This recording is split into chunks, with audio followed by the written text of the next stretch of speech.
Hey folks, thanks so much for being here. Just wanted to give you a quick heads up. What you're listening to is an episode from VJ Talks, my podcast.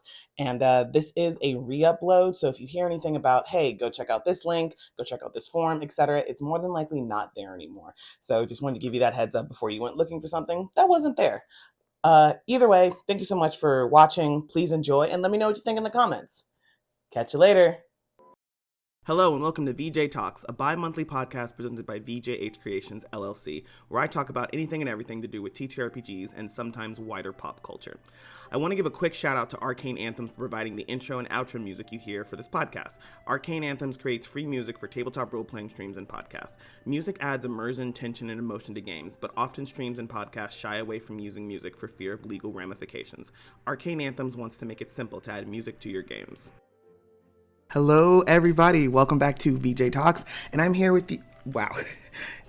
You would think I don't do the spiel like twice a week to get fumbled about it, y'all. But yes, hi. Welcome back to VJ Talks. I am here with another special guest. We're going to be talking about world building, and I'm very excited to have this person on because I've been following them on TikTok for a while, and they do some really cool shit. So, Erica, if you would like to introduce yourself to my fans and listeners. Yes. Hello, everyone. I'm Erica J. Alcard. I guess I'm currently best known for the miniseries Obligate on TikTok and currently being also released on YouTube because TikTok will not give me the playlist feature. I'm also an author, Conlanger, world builder, and in the most 2010s of 2010s moves, currently my written stuff is only on Wattpad, but we're hoping to change that in a little bit. Listen, I just gotta say the only on Wattpad is like, it feels right and not in like a, oh my god, it's only on Wattpad kind of way, but like a, you know what? I vibe with that. That feels correct, actually. It's like an internet mystery, and that's the energy I'm going for in this era. I love it. But okay, to dive into my first question. Okay, so give us an overview of what you would want people to think if they heard your name next to world building. I think variety, because when you think individual world builders like Tolkien, you think of linguistics. Star Trek, I would say with their world building, you think of like the sheer variety of species they have. With me, I feel like I like a variety of things. I feel very jack of all tradesy. If you ask me to go in depth about one specific thing, I will never be able to go like expert level in depth on one thing, but by God, I know a lot about a lot of very different things. So I think variety would be a very nice word I would like associated with my world building. Can you tell me a little bit more about that variety? Because so what I know about you is, like you said, you're Conlanger. You do the Obligate series skits, which I believe are like canon to the world, correct? Is that accurate? Correct. Yeah. You've talked about like biology. Because I believe you have a bachelor's in that, or my undergraduate degree is in biology, and my master's, which I'll be completing in May, is in adolescent education with a focus on living environment. And then I also believe I know you've posed the question talking about like biodiversity and like different planets and whatnot. So like, if you could give us like you said, jack of all trades, so you can't like give us like in depth on each of these. But if I were to ask you to like, hey, can you give me a little like blurb, a little spiel on the things you're like a jack of? So what would you? I would say my basis is always going to be in biology. Like if I get close to expert level in any of these one topics, it's definitely going to be biology. But like any of the STEM subjects in and of itself are going to be very much linked to a lot of other practical stuff, especially biology, because we deal with biological things every day. So even if I start a world in something like biology, like this main world that I'm working in right now started because I posed the question, what if an ice fish was sentient and sapient? And I know it sounds very strange, but and then you go into, okay, so what does that world look like? I am very much interested in history. So I go into the historical, okay, if this is a sapient ice fish, what will, historically, how do we build to that point? I'm very much into, Lord, what am I into? Linguistics kind of came up in a freak accident of me meeting the right people at the right time that I was getting into linguistics as a topic. So that's one of the things I'm a jack of. I don't like economy. I really don't like economy. I am forced to know things about it because my friends are very much into economy, and the stock market, and I'm like, oh god, if I want to participate in any conversations with these people, I'm going to have to learn a little bit about economy. Historical costuming I was really into for a while. My laptop is actually sitting on a trunk of some of my costumes from Renaissance Festival and stuff. And just wait, quick question. What are the chances of any of these historical costumes making a debut on any of your any of your in-world skits? Just out of curiosity, because I know okay, y'all, I am gonna ask Erica to like dive into the series and whatnot, so you get the references in here. But at the moment, because I know like the aliens and stuff, like you tell them all about like Earth sports. So I'm like, what about the Renaissance Fair and stuff? Oh my lord, I've never like thought of adding that into a skits. I have so many hobbies that like sometimes I forget that I have certain hobbies, and I'm like, wow, yeah, I occasionally did historical costuming. I could bring that into something. And oh man, chances are higher now that I remember that I have this trunk right here. Yeah. But people just bringing up random stuff and me wanting to know more about that stuff has really factored into what I bring to world building. It's just that always being curious about a lot of different things. So I guess when you world build, always in everyday life be on the hunt for things that you can add into your world. It's like, I just learned what an abugita is. Put that in. It's like, write that down. That's yeah, no, I have to mirror that, because like I mean, anybody that's listening, but if you're new here, hey, I'm VJ. I make TTRPGs and stuff, and talk about world building and bigotry in the space and all that other good stuff. And like, while I'm always like looking to ways to world build outside of bigotry, I do also love just learning new things. Like I have like a little like Google spreadsheet document of like new words that I learned. Oh, this would be cool to put this in the fucking thing. Or like I love watching like all of the like historical like all of the history-based YouTube channels, like extra credit and stuff. It's like, oh, this happened? I could totally toss this in the world, like kind of thing. And also like on the note of the economy, I was about to say, I also don't like the economy, says the guy that wants to make a functioning economy in a fantasy setting. But yeah, no, that is like really great world building advice. Always be on the lookout for things, and just even if you're not going to put it in there, take notes about it, because you might get inspired with something. Always have your notes app open on your phone, because sometimes I have like a running list that's titled AppGar, which was the original series, and I write down everything I see. I'm like, what if we add sapient lichen? And it's just stupid notes like that, and it just keeps running. And keep all of those notes. They take up zero space on your phone. Just, you might need them. Exactly. Okay, so since I did bring up the obligate series, I think it's only fair to ask you to explain more, so that everybody listening that hasn't seen the series knows the context sooner than later. Yeah, I can definitely do that. So Obligate is a sci-fi miniseries that I wrote that is running actually 2 parallel series. The original series started when I made a video called POV, You're the Only Human on the Spaceship.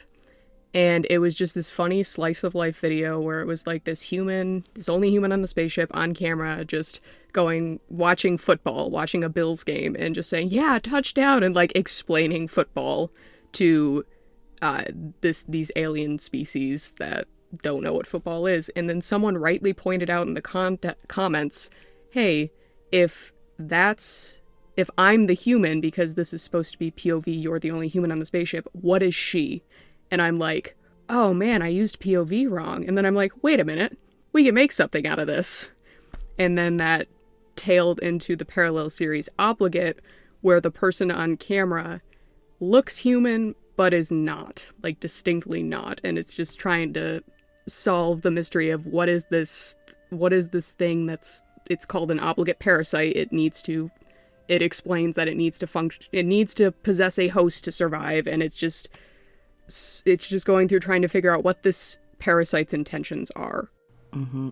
I do, the series, all 3 links for the series will be in the show notes, and I do encourage anybody to go and watch it because I've seen bits and pieces of it, and every time I see it, I'm like, oh, this is really cool, and like, and my brain never even like you did a video that was like, hey, people fall into 2 sections, like either they know that they know that there's like 2 different things happening, or they don't really know, and I was in the second one. I was like, wait a second, and then last night I went and rewatched it like for their playlist, and when I tell you that not only did it make me super sad, it freaked me out a little bit because the book is so uncanny valley on purpose. So like, great job there. Like it is so. Thank you. It's so fucking weird. It's so wild. And listen, anybody that actually, I do encourage everybody to go and listen to this and then go follow Erica because it's so cool. And Erica definitely deserves 10K followers for the playlist function because so much good shit, world building, and just general skits on your TikTok and not your YouTube. Okay, but here's a really, really important question about that. Is there any little secret you want to share for anybody that like comes and listens? The main theme that I had in mind when I was fully linking the 2 worlds together is something can be both a victim and a perpetrator. So even if you start out a victim, you can quickly slide into being a perpetrator, someone who perpetuates harm. I love that you said that, but I hate it. I hate it so much. Okay, all right. Hopefully that was a juicy enough tidbit. It was for me. Oh my god. Okay, so just sticking on like the actual skit for a little bit. So, like you mentioned, you're a writer. And I know you've written short stories and novel in this series. Did you start making? Okay, questions inside of that. Did you start making this series just as a way to help you world build, or was it just like a fun one-off that has now become something that you've continued because it's fun and or it helps world building? Do you feel like this is a good world building method that helps you like think about more things and flesh out stuff? Or is it just kind of, is it inconsequential around that to all of the other world building you've done? So it originally started off as a one-off. This was supposed to be just a funny slice of life series that was going to have no world building, no tie-ins to anything whatsoever. But when I decided to make it 2 parallel series, that is when I was like, okay, I don't have any world building on it right now. What if I just wove it into my series, wove it into my current world building? Because I'm very organized with how I world build. I have like a lore book, outlines, like timelines, all on my Google Doc to keep me organized. It's really easy for me to just incorporate more bits of world building and lore into that original document. So, and it's conversely, it's very easy for me to pull things from that document and put it into other things. So I'm like, okay, if I'm going to do this as like a short series or a short story, I definitely want to make it part of my world, because I think franchise is a little too generous of a term, but I want it to be part of the same universe, so I have, a lot of lore for people to look into. Yeah. Okay, so question. All of that lore and stuff, is that publicly available? Could I take a peek? Are you going to make it publicly available? I think I'm going to make it publicly available in some capacity. Definitely not everything, because it does contain spoilers for things that, aren't currently published, but I have, thought about compiling a public version that I can release, because I also have a lot of concept artwork that I've done personally that I just don't have any other place to put it other than a file in my filing cabinet. So I think I will make a lore book public in the near future. Okay, so I'm going to say this right now to keep myself accountable. When you do that and I devour it voraciously, I will be inviting you back on here to talk more about world building from that, because even with just the snippets that I've gotten from you, I'm like, man, I know there's some good shit in that lore building that I am going to steal. There's some weird shit too, so. Better. Okay. Important question. Why sci-fi, right? Why not fantasy? So Sci-fi, I've gotten a little bit more into fantasy world building too. I have another series that has not made any debut yet, but will be after I get done with my backlog of projects. But I started with sci-fi because during the pandemic, I was holed up with my mom and my stepdad, my stepbrother, they live in Florida, and I was holed up down there, and my stepfather found out that I had never watched any Star Trek whatsoever. And he's like, we need to start with Star Trek Next Generation because it's the best. And I'm like, okay, yeah, this is fine. Fell in love with it. And I'm like, oh man, I love this so much. And it's not embarrassing to admit, but I always worry that it's going to make what I've built less than in some people's eyes. But my original world building started off as a Star Trek spin-off that I called Star Trek Apgar. And then once I realized, hey, I don't really use much Star Trek world building. A lot of it is my own world building. The only things that crossed over were the ranks that everyone was using and the transporters. And I'm like, why am I making this a spin-off of Star Trek when I can just do my own thing? So I made a clean break, erased every small, minute reference to Star Trek, and then I'm like, okay, let's go from ground zero. Let's use that ice fish idea. Let's blend it together. We got this. Let's go. I'm actually really glad that you said that, because I know that like in a lot of spaces people can be really weird about like original works that started off as derivatives of other stuff, despite the fact that like that's where we get a lot of our great classics. Like I know, what is it, Dante's Inferno is just very much like it's Bible fanfic. Yeah, Bible fan fiction. Yeah, and like, isn't that true of like some Shakespeare stuff too? Like just a lot of things. There's nothing new under the sun, so we all get our inspirations and things go from like, oh yeah, this was based on this and now I took this. And I mean, of course, not to say that things can't also take a turn for the worse. See 50 Shades of Grey and into Twilight, or Harry Potter and the Mortal Instruments. But yeah, like, man, I totally lost my train of thought at the end of Alike, so we're gonna leave it at that. Derivative works are still amazing, and okay, I haven't seen a lot of Star Trek. My dad is a big sci-fi and fantasy fan, which I am also a big sci-fi and fantasy fan, but I have not seen as much sci-fi as I would like as said fan, and have seen bits and parts of Star Trek, but like, it is a good place to get started, and then if you want to move away and do other things with that. There's also nothing wrong if like, listen, I still would have been in love with everything in the world building if you just stayed in the Star Trek universe or whatever. Be like, yep, I'm here for it. Let's go. Do you or are you planning on running any TTRPGs in the world? Like, do you play TTRPGs? Do you DM for them? Do you use your own setting? How do you incorporate it into stuff if you do? So I started off playing D&D, as most people do. We just played with friends in basements. I have DM'd 2 or 3 campaigns, all completely separate from anything that I have done with my world building. I have been approached by a different friend asking, hey, would you ever want to make this into a TTRPG setting? And honestly, at some point in the future, I would be down to making it into a TTRPG setting, just because I have a lot of extra world building that I know I'm never going to use for anything, and I'm like, man, maybe if I put this in a book, some DM somewhere will pick it up and use it.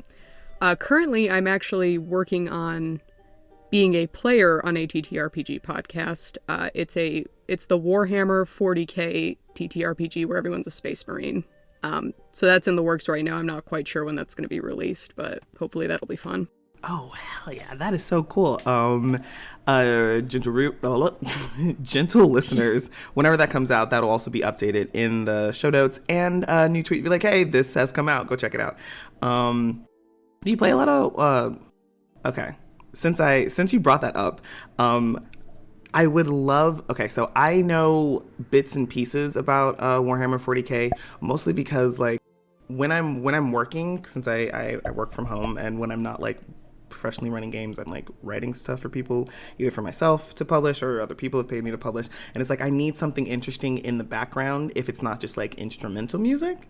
And so what has been happening is there's this guy that has been like reading some of the Warhammer 40k short fictions they have and stuff. So I've learned some things about it, like The Watcher in the Rain. There was like a battalion of like battle nuns that got, you know what? I don't think how I'm gonna describe it is gonna mean anything because I'm sure that this is true everywhere. A battalion of battle nuns that got, like, there was a demon influx. They all got killed. Oh, wait, one of them was singing or something until the end. Like, it was really... I don't think that's a good enough description. It was all... Your guess is as good as mine. I don't know. I felt a little bit inadequate going onto this podcast because I didn't know anything about Warhammer 40k. I knew it was grimdark. I knew, like, everything's awful and terrible, and that's about all I know about Warhammer. I know a little bit more now about, like, especially the Space Marines and stuff, but going through this, I had to, like, write into my character reasons that they didn't know what was going on. It's like head injury, like a year back, they can't remember anything. That's why. And I'm like, okay, now we have a meta reason to for me to not know what I'm talking about. Okay, so I shouldn't then ask you to make an in-depth critique about the world building of Warhammer 40k right now and just put you on the spot. Give me your thoughts. Go. Okay, so it's too grimdark. I'm sorry. I like a little bit of happiness in my life, and everything I read about it, it's like, oh, everything is awful. The Emperor is half dead. Like, I can't do this. I cannot do this. Okay. Note to self: too grimdark. You know what? I do think that is a very valid critique, though. I like grimdark, but sometimes you gotta have a little levity in that for the grimdark to stay like grim. And dark. Like in grimdark, it feels like grimdark done poorly. It's, do you see this puppy? This puppy is about to be run over and die, and like it's like, this is life. It's like, can you just let the dog live, please? I can't handle this. Down to the nitty gritty. One of the main reasons I brought you on here, Conlangs.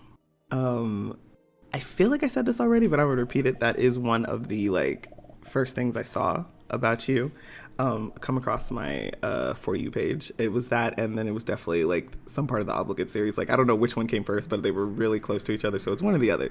And like as soon as I saw it, I was like, oh, yep, you want to come on the podcast? And that was like the last half of last year, but I got you here, which was the biggest important part. But okay, I have tried conlanging, and so like I'm infinitely fascinated with the fact that you have 2 languages that you have created. 2, so I think what I want to talk about here is like, how'd you get into it? Because from what I'm hearing, it's not an academic background in it, correct? And then advice for other people getting into it. Do you feel like there's much of a difference between if you're going to be doing conlanging for sci-fi stuff versus fantasy stuff, and just general feels? And like, tell me like some interesting things you've like learned linguistically from actually doing all this stuff. Yeah, so originally I got into conlanging because this all ties back to my frustrations with some aspects of other people's world building. So Star Trek, they have the Universal Translator, and the Universal Translator does all the work. I think there's one episode of Star Trek Discovery where like the Universal Translator goes out and everyone has to sort of like fend for themselves as far as languages go.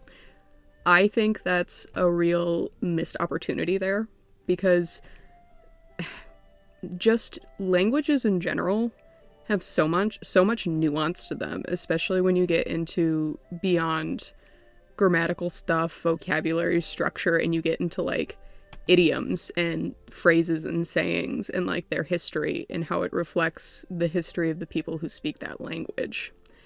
And so when I made my sci-fi universe, I'm like, linguistics is gonna play heavily just because I find it interesting. I mean, you're about to tell me that we're about to go meet aliens and aliens speak a language and it matches 1 for 1 with English all the time.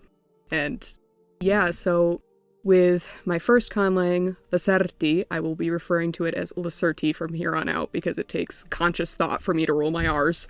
So Lacerti, I made like 3 sentences in the language, and I posted them to my TikTok, and people started asking me questions, and they're like, "Oh, so what's the word order on this language? Is it subject, verb, object, subject?" And I'm like, I have no idea what that means. 1 second, let me look it up. And that's how I built my first conlang, is people saying, "Oh, is this an ergative language?" And I'm like, I have no idea what ergative is.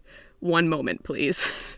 And I'm trying to wrap my head around you just like making 3 sentences out of nothing and then going from there. Like, how did you do? Like, and like, how did you do that? Because, like I said, I tried my hand at conlanging, and you know what? It did not go well.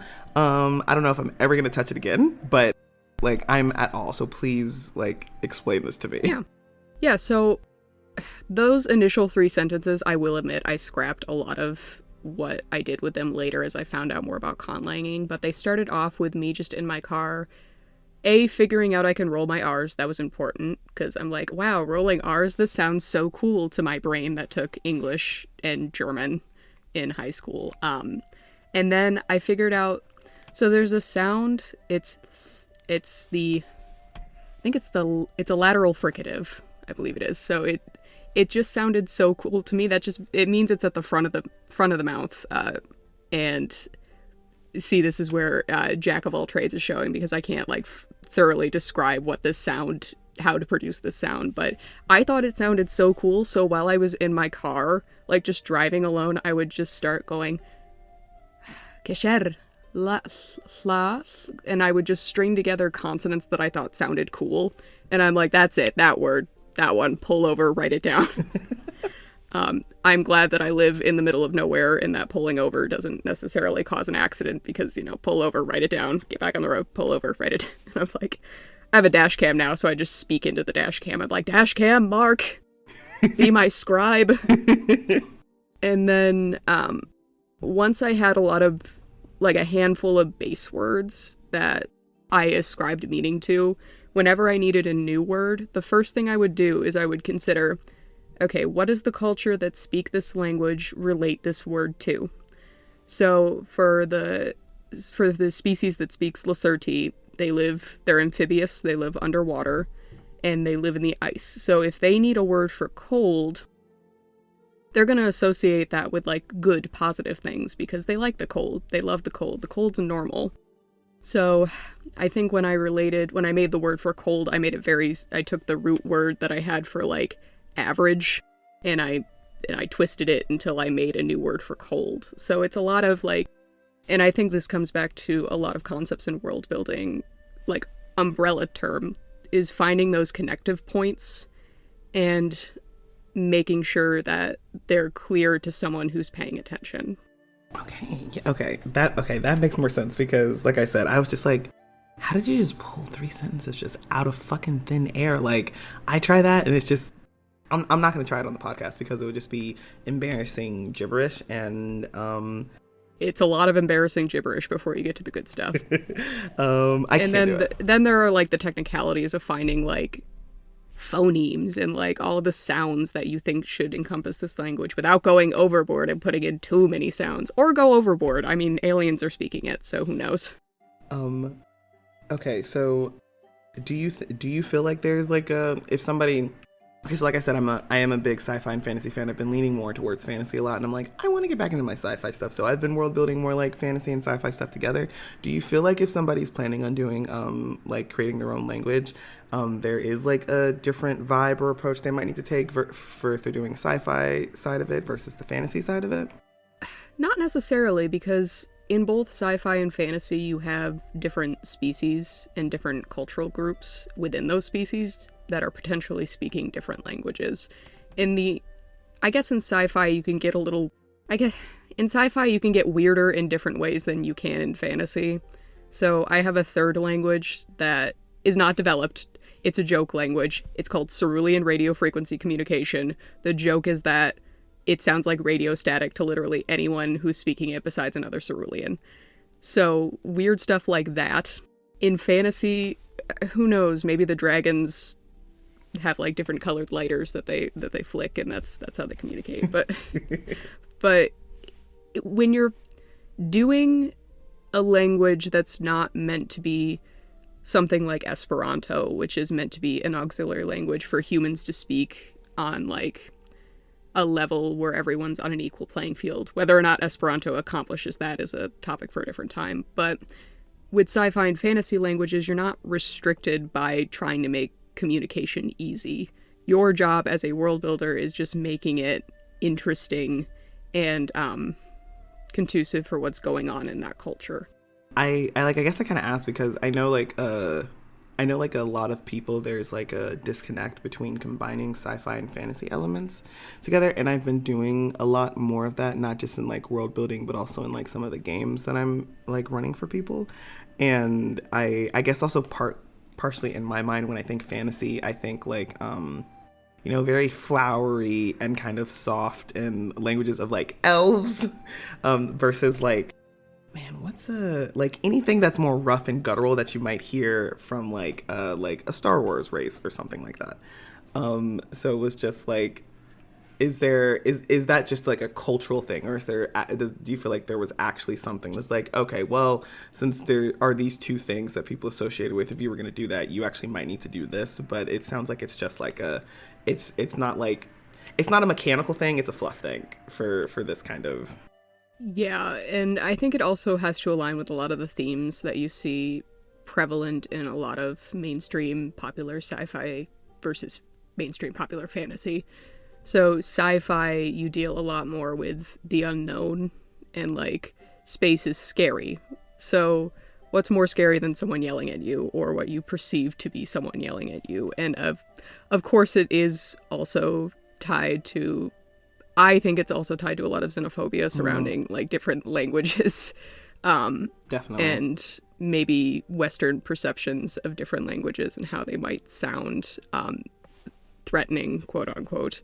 And in fantasy, it's very joyous and happy. We're going on an adventure. So obviously these elves, these pretty elves that we are seeing are going to be speaking the pretty languages. And it's definitely, if you go under a surface level, there are a lot of like questionable things that we maybe need to re-examine, because sci-fi is definitely a product of its development in like the mid-1900s. That's not to say there isn't a lot of good things that have come out of like sci-fi world building. Like Klingon, even though it sounds harsh and guttural and stuff like that, they have operas in Klingon, and like that's wild. I love that. So I guess there's a lot to be done with like subverting expectations on that point as well. Yeah. Okay, so for people like me who gave it a try, who gave it a try making it themselves, who then gave it a try finding Conlang generators to try and do something and just completely fell flat on their face and have mostly given up on it. What is your advice for us to like get started on this? Because like every time you talk about it, I'm like, man, I want to do that. Like, but I'm not doing that again. So I would say find what interests you most about languages. So a lot of people will think that they have to go straight into grammar and phonemes and, word order and stuff like that. I didn't start with grammar and phonemes and word order. I started with word construction and word relations. So finding root words that I thought were cool, making phrases and idioms that I thought were cool. And you don't necessarily need an entire functional language. Lacerti's not functional. Shivian's not functional. You can't use it in everyday speech. There aren't enough words. Go with what you need at the moment. And then make what you need at the moment into something more when you need it down the road. And I think the key to all of this is staying organized. Like, Lacerti and Shivian all have lore Bibles. Lacerti's lore Bible is not updated. It's on Wattpad. It's not updated. I need to go through and do that. But keep everything organized so that you can easily find what all of your words are doing. And don't think you need to conjugate verbs until you make a language where you want to conjugate verbs. Lacerti doesn't conjugate. There's a reason for that. Fucking conjugating verbs. Bane of my existence. Articles, too. If I have to deal with another gendered article, I swear to God. This is what got me off of German for a while. I couldn't deal with it. Do you feel like, okay, so is my understanding, so you know, a secondary language, German, do you know any other languages? And do you feel like knowing additional languages has helped you with this at all, or? So my German is not very good. If I can normally understand the gist of what's being said to me, I have a hard time producing the language on command. I can write fairly well. But I think it's another jack of all trades situation. Knowing a little bit about a lot of languages has helped me. Like going on Duolingo and just doing like the first level of a lot of languages has helped me. Like I've done Latin, Esperanto, Norwegian, like the first couple of lessons of Welsh.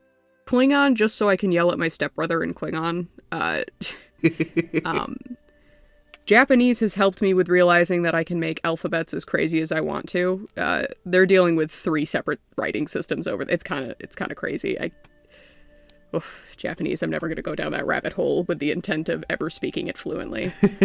And even just doing a little bit of Bangla, Bengali, the language that's spoken in Bangladesh, and figuring out what like an abugida was, which is a different kind of writing system where you write the consonants and then the vowels modify the consonant so you get a new letter. And it's just learning about different things in a practical context has helped me a lot in incorporating them into conlanging and world building in general. Okay, so note to self, actually use Duolingo. Yeah, you're not going to learn the language on Duolingo, but you might learn some interesting tidbits that you can wrestle away and put them in your conlang. I've heard, so you've taught me a lot of really interesting things that you've learned linguistically from like doing your conlang stuff. What, like, if somebody was like, hey, what are the top 3 things that you've learned, what are the top 3 like interesting facts that you've learned while doing this, like the whole process, using Duolingo to pick up things, actually making your own stuff? Like, what would you hit them with? So it sounds really base, but the first thing I learned was there are a whole host of sounds that English doesn't use and that we have a hard time hearing because we've grown up hearing English. So that sound that I talk about loving so much, that does not happen in English. And it's hard for some people to hear it separate from or sh, because our brains past a certain point aren't programmed to hear that sound. And that's why, especially like Arabic, there are sounds in Arabic that English speakers have a hard time hearing. That's why we pronounce hummus so weird. There's supposed to be a geminated M in it, and we can't hear it because English brain crashes. .exe has stopped working.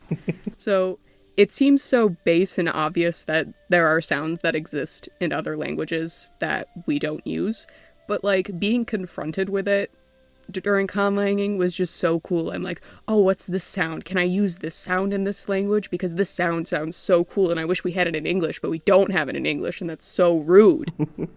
And I guess the other thing that I found really cool was just exploring different writing systems. Like, we have our alphabet, one sound usually correlates to one symbol. But then looking at like, if I mess up the name for what the writing systems are called, I'm gonna get so called out. Abugitas, which are what I talked about with like Hindi and Mangla and a lot of the South Asian and like even Southeast Asian languages, where you write the consonants and the vowel modifies how the consonant looks. There are abjads where you write the consonants and to a certain degree the vowels are implied, which is kind of wild. Wait, pause. Did you say implied? Yeah. Like, like they're not. Please continue. So it's wild. This is mostly in Arabic. Arabic is an abjad, and to the best of my knowledge, so take that with a grain of salt, but to the best of my knowledge, you can write the consonants. The consonants have to be written. The vowels, to some level, are kind of implied to be there. So, like, you just kind of have to see the word and know that the vowel is supposed to be there. There are some...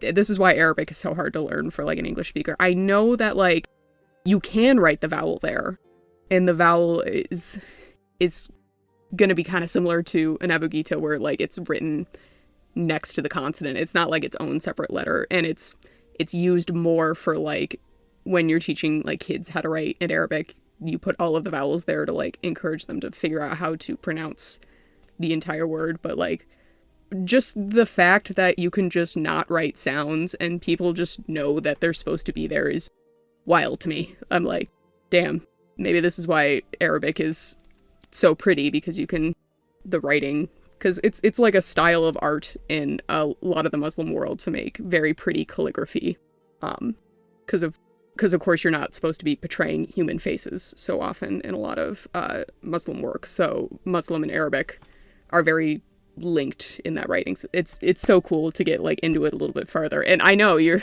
probably having like the crisis moment of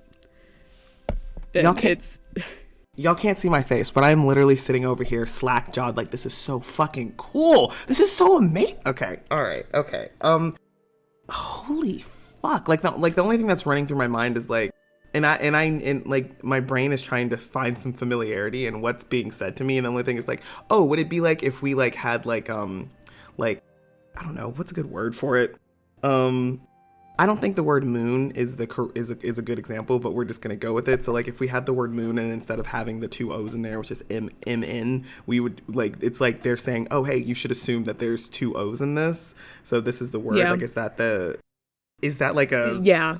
I think there are exceptions for like long vowels, like you do write long vowels or stuff like. So I don't think it's like a pure abjad in the sense that only consonants are ever written. I think there are exceptions, but just knowing that there are exceptions that you have to learn makes it all the more daunting to try to learn the language and like how to write the language. Fuck, that is so And now you see why I think, now this is like stuff I have not looked up yet in a while, but like I think that's why it was super hard to make like a typewriter that worked with Arabic, was because of all the weird vowel rules. See, this is why knowing a surface level knowledge about a lot of things is really interesting, because you could pull out these like brain blast factoids at like random family gatherings. Okay, here's a question though about the typewriter, and y'all, I'll do some additional research and like add it to the end in case we're wrong here. To your knowledge, was that like English speakers trying to do that, or the actual native speakers of the language trying to do that? Because I like, would it not work just fine if people that are actually like native speakers and understand how the language works were making it, since like they know the rules and like, okay, so this wouldn't have this, so I just do this instead kind of thing? Or that I don't know if that was outside imposed onto Arabic speakers, or if that was trying to be developed from the inside. But you also have to remember that Arabic is a cursive language, so all the letters join together, and depending on where a letter is in a word, it looks different.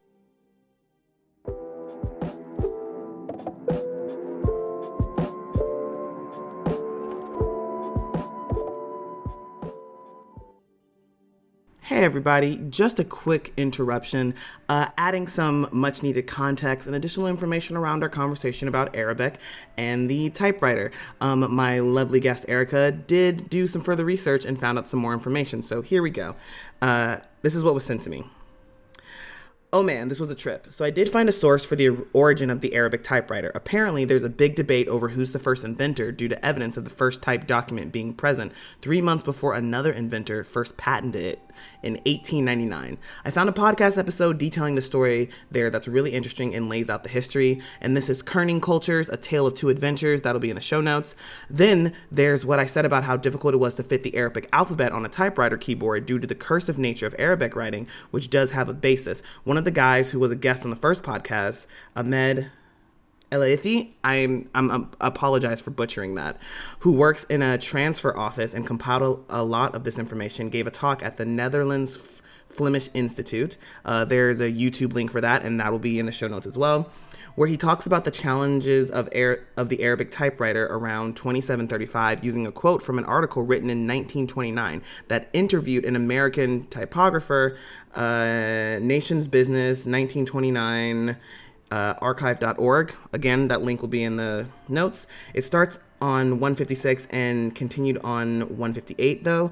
Ahmed confirms that difficulties and speaks to the nature of getting the characters on the typewriter. But yeah, if you're interested in learning out more about what we talked about here, please follow the links that are going to be in the show notes. And back to the stream.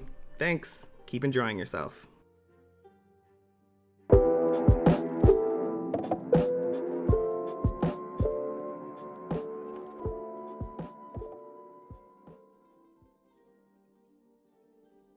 Oh, that's so fucking right. Well, damn, y'all, listen. I brought Erica on here because I was like, oh, you know what? She probably has some really great world building stuff. This is going to be great. This is going to be fun. We're going to learn a lot. I did expect to learn a lot of things. I did not expect to learn about how fucking amazing and just mind-blowing this fucking language is. Oh my God. My one of my best friends speaks the language, and I never now you've given me something to like be like, hey, I have so many questions now to ask this man about. Yeah, and Arabic is cool in that of how many like regional dialects there are and like different versions of Arabic there are. And like sometimes they're spoken mutually unintelligible. It's hard, it's like super hard to understand if you're an Arabic speaker in one country, the Arabic that is being spoken by an Arabic speaker in a different country. And I find that fascinating because generally with English, like if I go to England, yes, occasionally I'm going to have some problems with some of the dialect and some of the very specific words, but it's not going to be mutually unintelligible. And that's where you get like modern standard Arabic, which I think is the standard writing system. Again, this is where my knowledge gaps come in, but it's just Arabic is fascinating to me, and I wish I had the fortitude to learn all of the things about it.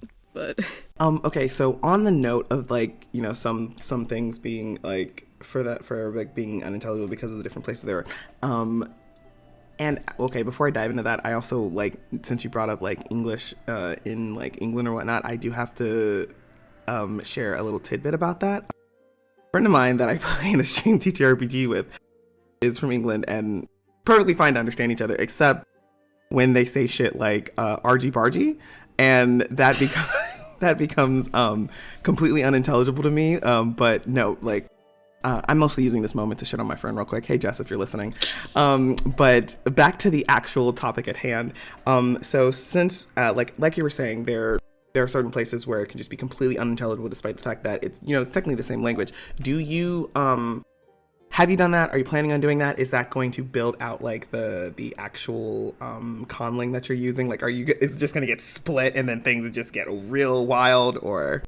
Oh, absolutely. So in Shivian, my second conlang, I'm trying to separate the different dialects by what city that each dialect comes from. And it's also considering like the perceptions around that dialect, because like it or not, there are definitely stereotypes around different dialects and how some people speak. And considering like, so this city is where a lot of the food comes from. So if someone speaks, it doesn't even need to be like in what we consider like a stereotypically like hick accent, which I sometimes drop into because I am from rural America. Not to a significant degree, but the dialect that this city is going to speak, other speakers of this language are going to perceive that as sort of like the hick accent. So assume that someone who comes from that area doesn't have much going on upstairs, stuff like that. Even though the characters know that's not true. Considering those when you like split dialects. And splitting dialects is really interesting because all of the things that I have wanted to do in conlangs but just haven't gotten the chance to, I just throw in there. I'm like, okay, so this dialect utilizes tone more. So these speakers can't always understand what these speakers are trying to say because these speakers can't hear tone. And it's just sort of trying to split it up along those lines. And then that goes back to environment. What do these cities look like? Is this city historically more religious? So these speakers, when they speak this dialect, are they going to be treated like they're more pious or more religious and stuff like that? Language can't be completely separated from culture because the language developed in the context of that culture. So it's like really considering those aspects when you split the dialects has been a really fun exercise in world building. Thank you for that. Wow. Okay, so those are all of the questions and tangents that I had to go off with you. Any final words you would like to give to our listeners before I ask you to tell us where everybody can find you? And Yeah, I think the key thing to keep in mind that I always remind myself, voice cracked a little bit there, that I always remind myself when it comes to world building is never assume anything about a society that you're making until you've considered it critically. So I fell into this trap a little while back with assuming that all of my worlds and all of my alien species were centered around like a monogamous family structure. And I'm like, stop that right now. And then I went back to my roots with like biology, and I'm like, monogamy is not a common strategy seen in nature. Let's find something a little different here to put in this sci-fi biology-based world building. So I think a lot of new world builders fall into the pitfall of copying, pasting aspects of our society without thinking about it, and then realizing down the line that it just does not make sense in the world that they're building and in the culture and society that they're building. So always think critically and always keep learning things, because that's how you grow. Thank you, Erica. And do you want to plug any of your social medias right now at the end? If not, they'll be in the show notes so everybody can find you. But anything specific you want to say? I'm basically on all platforms as Astro Auroran, so I try to keep it consistent across platforms so you don't have to. And funny enough, no one has taken that username yet, so you know. I'm going to find a platform that you aren't on and take that username. Bruh. Rude. I'm gonna hold it hostage. I don't know what I'm gonna ask you for. Actually, I know exactly what I'm gonna ask you for. All of the unredacted world building documents. That's what that's fair. Yep, that's what I'm gonna ask you for. I won't share it with the public. I just like to know things. Seriously, if you ever have any questions, DMs are open. Like, gentle listeners, I don't think Erica realizes how regrettable of a statement that is, because I will be up at 2:00 in the morning and just be like, hey, I just had a thought, and just have like a long like, hey, can you explain every little bit of this little particular thing to me, please, and thank you. Jokes on VJ, I don't get Discord notifications on my phone. What about TikTok? Not on TikTok either. Oh. I kept getting notifications in the middle of the day, and I'm like, I'm working right now. I cannot deal with this at the moment. All right, well, you're still going to come back to a long list of questions then if you don't get those notifications. Oh, absolutely. I will answer every single one to the best of my ability. Well, Erica, I really appreciate you being here. And like I said, I am going to bring you back on whenever you make that like public facing lore document. And again, if I get my hands on all of the lore documents, because I will have a lot of questions. But appreciate you being here. And I appreciate being here. Thank you so much. Yeah, thank you again. Thank you. I don't know why I get shocked when I'm like, when my mutual's like, yeah, I'd love to come onto the podcast, but every time it's like, yeah, people are saying yes. So my lovely listeners, you can find Erica everywhere. In the show notes, we'll have everything, links to all the social medias, the obligate playlists, all three of them, in all the different orders, and any other interesting links that might get tossed in there between now and when the episode actually gets posted. Thanks for listening, and talk to y'all the next time we talk. Have a good one. Bye, everybody.